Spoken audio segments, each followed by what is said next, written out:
and we are responsible in remote sensing tapping this particular range: visible spectrum, infrared spectrum, and microwave.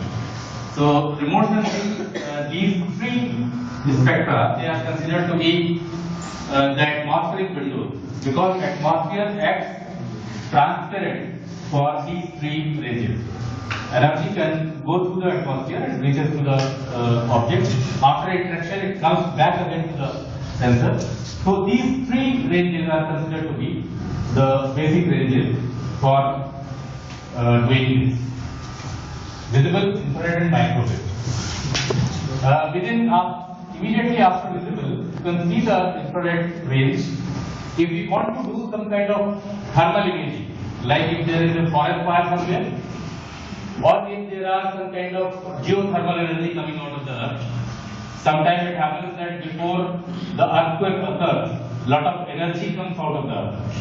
So if that kind of information is to be detected, then we will have to use thermal infrared sensing. Means we will have to use the sensor which could be capable of detecting the thermal energy. Right? So this is normally we are using these techniques, and it happens that because this works when there is a sun.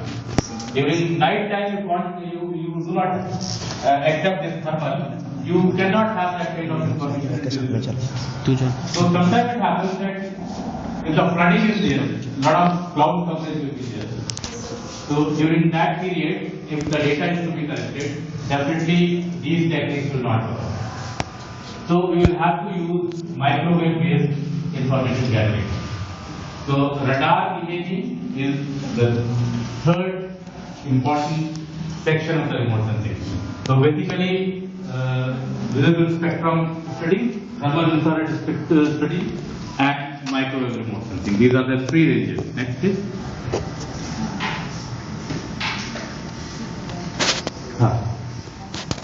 The basic how remote sensing works. Basically, the energy which is coming from the source, it is traveling through the atmosphere. And atmosphere is consisting of various things. It has got the dust particles, it has got water droplets, it has got gas molecules, and the size of these molecules may differ. Maybe larger than the wavelength, maybe smaller than the wavelength, or maybe equal to the wavelength. So because of this interaction when it occurs with that particular object in the atmosphere, the remaining energy comes to the Earth's surface. Means the original, the total amount of energy which started from the sun, it is not reaching to the ground. Some kind of energy has been distorted in between. Again, when it interacts with the surface features, the interaction may be of three kinds.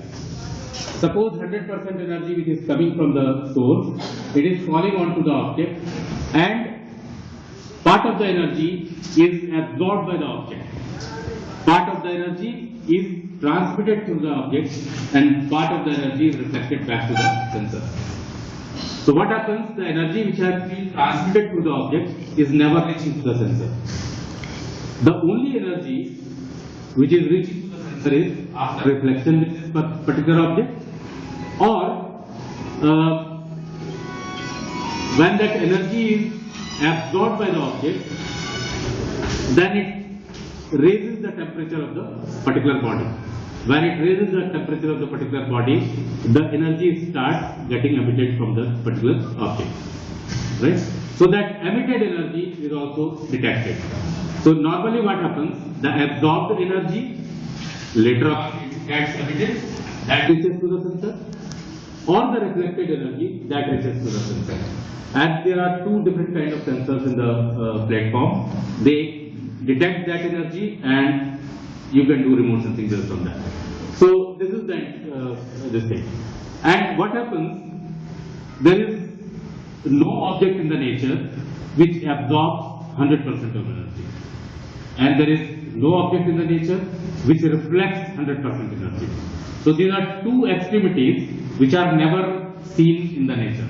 These are only lab situations where you can do lab analysis. All the bodies which are occurring, they are between these two. They are known as the grey bodies.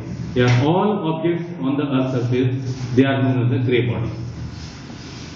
So neither the reflection will be 100%, nor the absorption will be 100%. Other bodies are between these two. Next.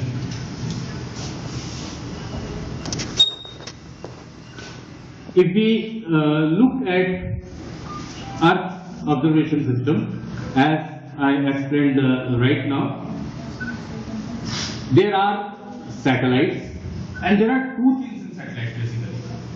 One is like I am carrying my eye. Eye is acting as a sensor, and my body is acting as a platform.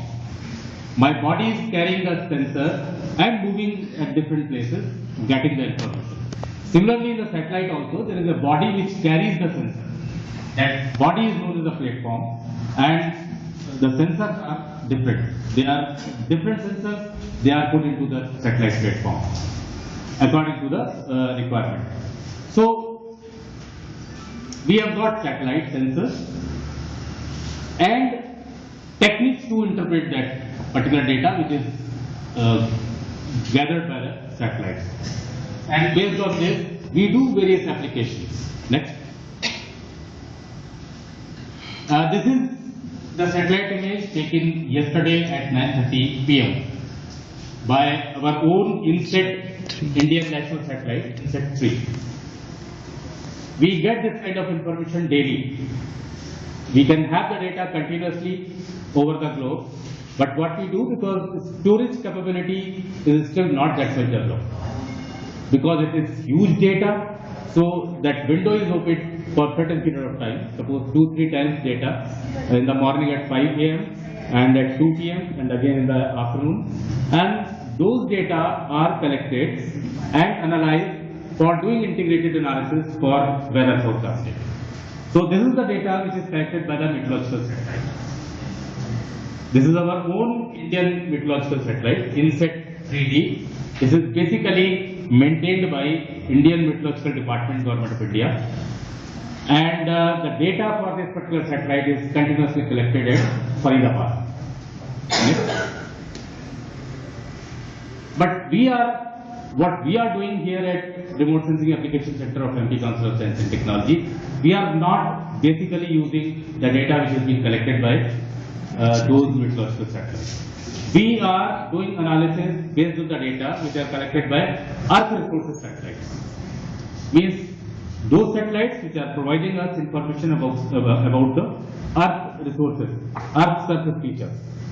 Like this is the satellite image of Bhopal area.